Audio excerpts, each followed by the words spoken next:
to the next edition of Serverless Craic. We're going to continue our series of talking about the book, The Value Flywheel Effect. How are we getting on, folks? Enjoying the sun? All good, all good. A wee bit warm in the studio today, but I'm enjoying the sun. Yeah. It's been nice for a bit of sun for a change. Not too warm. It's either too warm or too cold. Never happy. Yeah. So we figured, so we're kind of doing a few episodes that just go through the book. So now we're on sort of chapter 1, which is so we're only kind of we did the sort of intro last time. So chapter 1 is kind of like the intro into the value flywheel effect. It's probably as good as and again, you don't have to have the book to go through these. We're really just doing it. You can either just listen and enjoy, or just listen to the content, or you can kind of look along. So chapter 1's about the value flywheel effect, and we can introduce the concept. Now the like any good engineers we've reused. I certainly first seen the idea of a flywheel effect from the Jim Collins book. He's got a brilliant kind of description of the flywheel effect, and he coined the phrase. He talks about the flywheel effect of an organization internally in the organization. So I thought I remember reading that years ago and that being very impactful. And then Jeff Bezos famously drew a flywheel on a napkin, supposedly. I'm sure it wasn't, about the virtuous cycle for Amazon. And they had a flywheel with with how Amazon works. They sell more stuff and they buy more stuff, etc. I didn't do a very good job of it there. Lower cost structure, lower prices, drives customer experience, drives more traffic, drives more sellers. More sellers, more selection. So there's a nice way of virtuous, the Amazon virtuous cycle, which they talked about for probably, that's a good 10 years old, at least. Mm-hmm. Probably longer.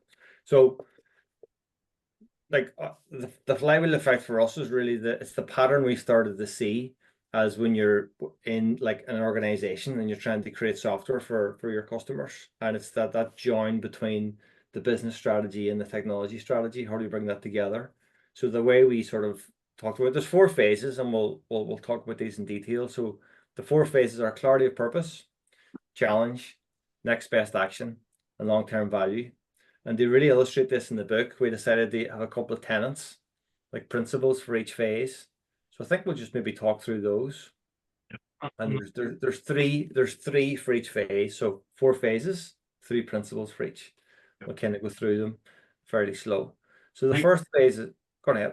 I think when we start this chapter, we talk about momentum, right? A lot of this is about building momentum, and we've been around long enough where there's almost like a magical quality when things are starting to click and they're starting to build momentum and things are going well. Like the flywheel is really to help you build that sort of momentum in your organization and in your teams, right? And you know it when you have it, but it's very hard to reestablish it if you've lost it. This is all about doing this sustainably. Yeah, and I did I think it was in a map camp. I think a couple of years ago. There was a guy asked me. He said, "Why is it a flywheel and not a process?" Which I thought was a brilliant question. I think we were doing a talk or something, and I was like, "Oh, that's a really good question." I thought about it. He says, "Well, a process is linear. You start and then you end. The flywheel keeps moving. You keep going through it. You go through it many, many times. It's there to be repeated. And like you say, Mark, you'll notice as it gets faster and you get build that momentum, and you also notice inertia when it slows down. So it's a way of just kind of visualizing and mentally picturing progress and movement, which I thought was good. So again, I was happy with that answer. But so our 3 principles are our 3 tenets. The first one is clarity of purpose, which is the first tenet. That's like a data informed North Star, and I mean this points directly to that kind of North Star framework. Yeah, and that's a big one. Like a lot of in our experiences, we go into teams. You're asking, what's your North Star? What's your key KPI? So who are your core users? What are their needs? Do you have it written down anywhere? Do you know what they are? And that one tenet, that one sort of question opens up so much opportunity for understanding, situational awareness, improvements. It's a huge one. It's number 1 for a reason. Yeah. I was literally doing this yesterday with the team. We were doing a North Star session and we were kicking around some ideas. And the question I said, if you meet the CEO tomorrow and they ask you, what do you do? and you say we're doing this, and you say the North Star, will it make sense? Mm. Will it see you go, oh yeah, that's important, or is it some weird weird sort of process developer metric that no one really understands? It needs to be something that, oh yeah, that's important. Yeah, I think it's not just at a organizational level, your team, your individual sort of North Stars should all be in alignment to a degree, right? So you should be able to see what you're doing reflected in the overall organizational North Star and vice versa. Hmm. Do you want to jump on there, Mike? Sorry, I interrupted you.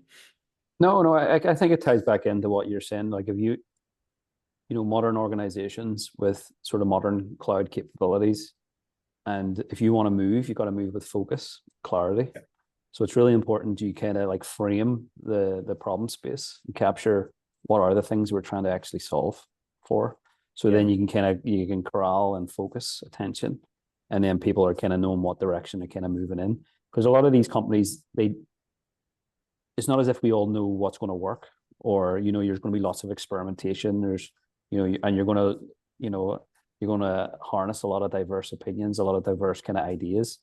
But first and foremost, try and create that boundary or that area of focus, right? What is our North Star? Where do we want to accomplish? And then even then it helps with the following kind of tenets there. Number 2, your time to value, again, got to be achievable, don't they?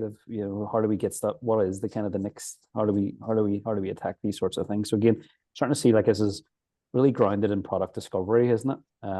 Like how do you focus on where to take something and achieve success and achieve value? So yeah, these are great. That's probably a nice link to the second one. The obsess of your time to value. Innovation is a lagging metric. We kind of put that in just to poke fun at innovation, because innovation is usually like an outcome. In the North Star, you get leading and lagging metrics. And as teams, you usually control the leading metrics, and the lagging metrics are kind of outcomes. So it's like we've all thought this for a long time. If you're sitting thinking about something for 18 months, you're not doing well. It's the old XP thing about working software, or even getting.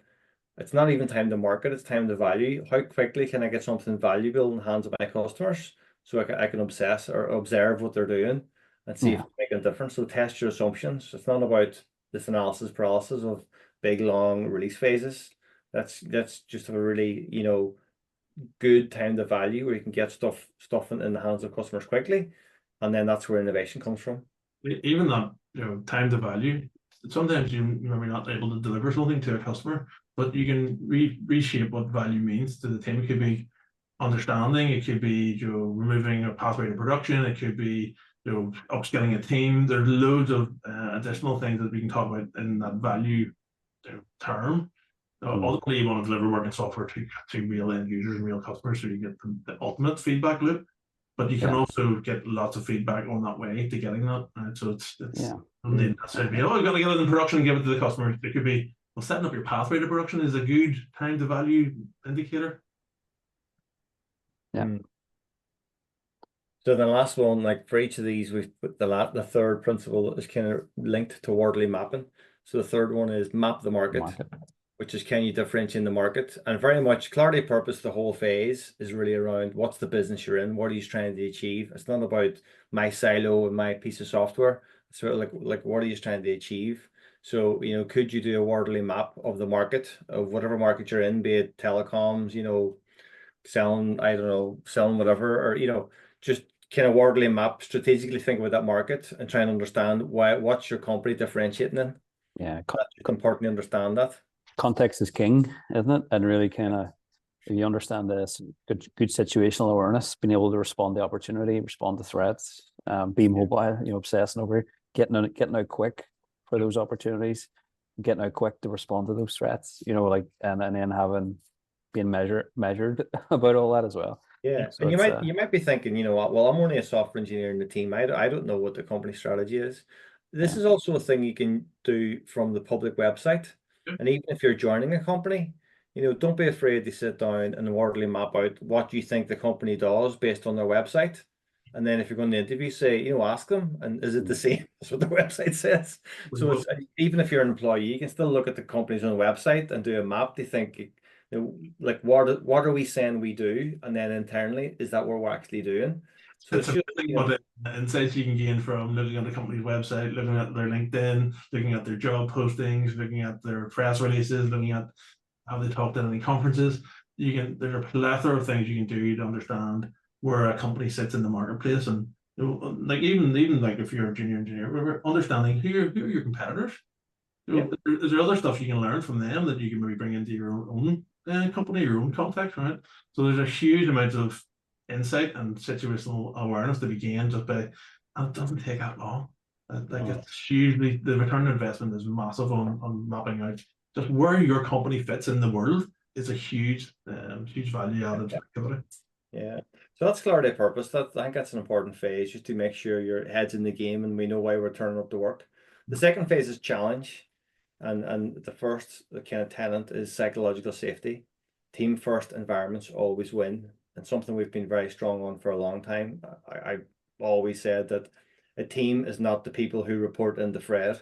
You know what I mean? A team is a collection of individuals with a common goal and and there's psychological safety within that team to say, let's do this a different way, or I have an idea. It's about creating that psychological safety in the team and the team being together. I mean, there's umpteen different works and studies about how teams go well together. Not the sort of toxic teams. This is a good, strong, highly functioning team. Like, so that is so important when you're writing software.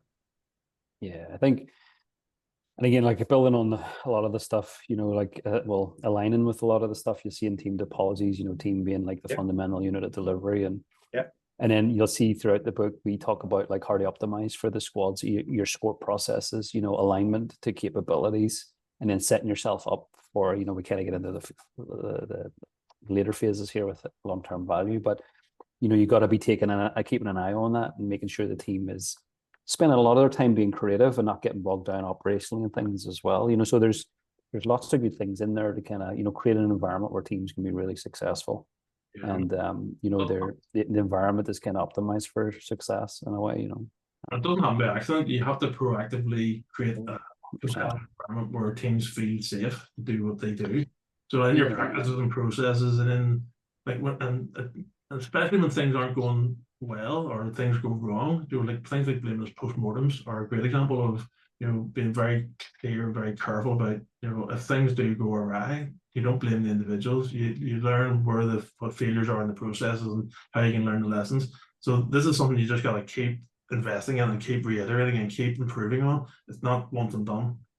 Well, and even organizations that embrace the different types of teams tend to be more successful, don't they? Like, so acknowledging that, okay, we do have complex subsystems, or we've got sort of teams that are more platform, or teams that are kind of more stream, and optimize for that. They're more kind of they're better organizations, and they're better tuned to kind of execute. To support. Even Charlie Majors had a great blog out a few weeks ago about generative AI is not going to build your engineering team for you, which is a great read. So I mean, this stuff just comes around again and again and again. Charlie is brilliant. So then the fifth one is the second one for the challenge is the system is the asset, a socio-technical systems view. This is kind of tapping on the systems thinking around, the system isn't all the code that you've written. It's the code, any kind of processes, whatever teams, whatever customers, there's a whole there's a bigger picture to what you're building than just that piece of code in the repo, and that socio-technical concept, which I think is still becoming a bigger thing and there's lots of talk about this in the agile and domain-driven design community. There's no point having a world-class tech stack if your teams are on fire and there's no psychological safety and structure, right? Work. And I would argue like the role of the architect has become far more socio-technical. Where you kind of do have to look at the shape of the organization and in terms of the shape of your teams and capabilities, and so it's a very interesting topic for sure. Lots of things about bringing the work to the teams, creating that generative environment where people are having ideas, improving things.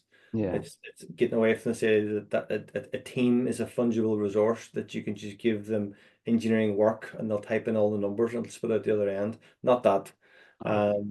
So it's important, I think, and that is one of the key tenets, I think, of high performance engineering. And you're seeing a lot of overlap and sort of synergies between sort of the socio-technical stuff and domain-driven design and architectures and serverless and well architected. They're all interconnected and related to each other, and they all help create a world-class environment for your teams to succeed within. Yeah. So in the sixth one, then the third one for challenge is again mapping, is about mapping the organization for enablement. It's about enabling empowered engineers. What do you need to put in place to enable all the teams? So things like, you might be mapping out how you can improve your software delivery pipeline, how you can create fast flow, get a massive nod here to team topologies and a lot of that work. So it's really about, what's the thing you can do, a rising tide lift all boats, that type of thing, like. Yeah, kind of getting out of the way of your engineers, really, isn't it? Yep. And kind of empowering them to move. So if you've got your clarity of purpose, you kind of you've kind of got your mission, your thing. How do you then just get out of the way and let them go and do what they need to do to kind of make it happen? Yeah. So yeah, Don't hire the smartest engineers you can, and then make them do stupid things in the process. Yeah. And it's about understanding their friction points and where their impediments to fast flow are, and trying to work and work to remove them. So things like your developer enablement teams, your platform teams, your common patterns emerging, but we have learned a lot of lessons around making sure that you are enabling and empowering and not dictating and straitjacketing your teams, right? Yeah, like handoffs, for example, or and again, it's a big influencer on architecture, isn't it? So you want to be able to move fast, quickly. Sometimes like monolithic approaches can be problematic, and so how do you then carve off certain things and encourage people to kind of go smaller? How can you enable an empowerment, but also deliver working world-class, well-architected software that is planned and governed and all the auditable? Yeah, they're not in conflict with each other. You can do it all. Good stuff. So third phase is next best action. And the first tenet for this is code as a liability. A serverless first mindset delivers value. And that's really the whole serverless first idea around, you don't need to write millions of lines of code to create value. Like, what can you offload to your cloud provider? You don't need to write a login service. Just call one. Just trying to get people in that mindset that you don't have to build everything, It goes back to the clarity of purpose, the first tenet. It's like, if you understand who your users are and what their needs are, what is the minimal amount of code you can bring to bear to meet a need that they have, right? It's very, being very ruthless about only build stuff that you actually really need. Yeah, and even the way you go about your work as well, what you do. There'll be coders who are disgusted by this because my job is to write code, and that's fine. But writing code's different from, like, maybe driving a company forward and creating value and driving product forward. It's still important to write code, but it's not the answer to all the questions.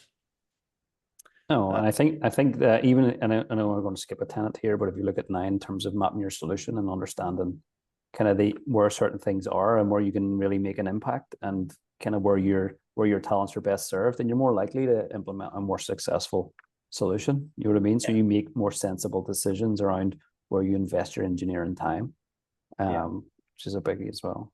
Yeah, so that's it. That one, mapping your solution, align on how you will serve customers. I mean, that's really about, almost like mapping out your tech stack and figuring out like there's a couple of things. What are the things that are in custom that, like, we've got this thing, we have a rule of the classic one, we have a rules engine in custom, and it was cool that we built it back in the day, but it's a pain in the ass now.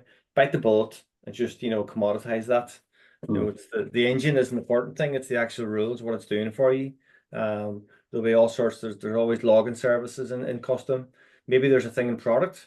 Like we've written this I don't know, really fast data store because it's really cool for us. It's like, no, you don't need to don't productize that, commoditize it, and just call something else. So it's about deciding what you want to move to the right and what you want to keep as like what do you want to productize in your tech stack and what do you want to kind of offload.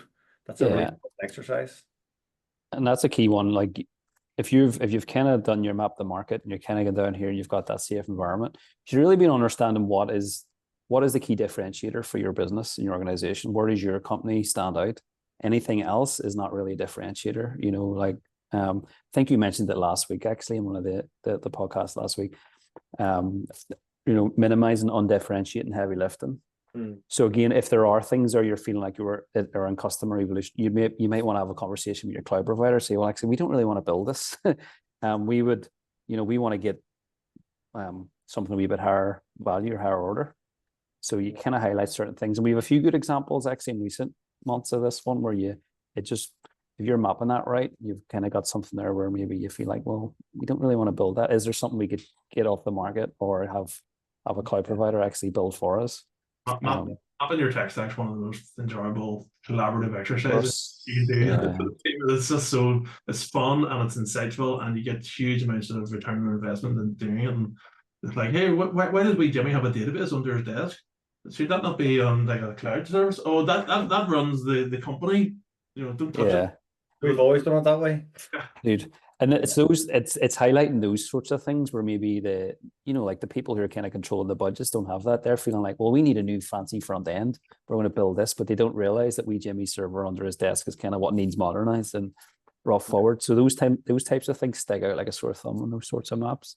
And then you can correct the misalignment of investment, can't you, sometimes with those maps? So certainly have fun with that. Did we skip over number 8? Number 8, yeah, a frictionless developer experience, easy path to production. I mean, that's pretty straightforward. Like, it just continuous delivery.